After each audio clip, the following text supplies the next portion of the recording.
ఇప్పుడంతా సునామీ గురించే మాట్లాడుకుంటున్నారు. రష్యాలో సునామీ వచ్చింది, జపాన్లోనూ సంభవించింది.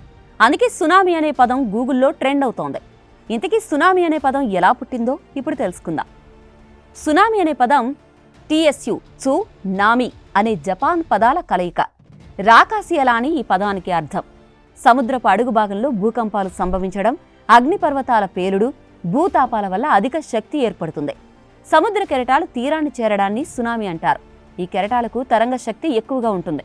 వీటి వల్ల అధిక మొత్తంలో నీరు తీరాన్ని తాకి తీవ్ర నష్టాన్ని కలిగిస్తుంది. భూకంప తీవ్రత 6.5 కంటే అధికంగా ఉంటే సునామీ వచ్చే ప్రమాదం ఉంది. సాధారణంగా సముద్ర గర్భంలో సునామీలు రావడానికి చాలా కారణాలున్నాయి. అయితే ఎక్కువగా భూకంపాల వల్ల 75%, అగ్నిపర్వతాల వల్ల 5%, సముద్రంలో భూతాపం వల్ల 8 నుంచి 10%, ఇతర కారణాల వల్ల 10%, వాతావరణంలో ప్రతికూల పరిస్థితుల వల్ల 2% సునామీలు సంభవిస్తున్నాయి. సునామీ వేగం నీటి లోతును బట్టి ఉంటుంది. 4000 మీటర్ల లోతులో అయితే దీని వేగం గంటకు 500 నుండి 700 కిలోమీటర్ల వరకు ఉంటుంది. అదే 10 మీటర్ల నీటి లోతులో దీని వేగం గంటకు 36 కిలోమీటర్లకు తగ్గుతుంది. సాధారణంగా సునామీలు అలల్లాగే కనిపిస్తాయి. కానీ సునామీకి సాధారణ కెరటాలకు తేడా ఉంది. కెరటాలు గాలి వల్ల లేచి 5 నుంచి 20 సెకన్లలో పూర్తవుతాయి. అయితే సునామీ అలా కాదు. 5 నిమిషాల నుంచి దాదాపు గంటన్నర వరకు ఉంటుంది. సముద్రంలో కనిపించే గాలి కెరటాలు అంత లోతైనవేం కాదు.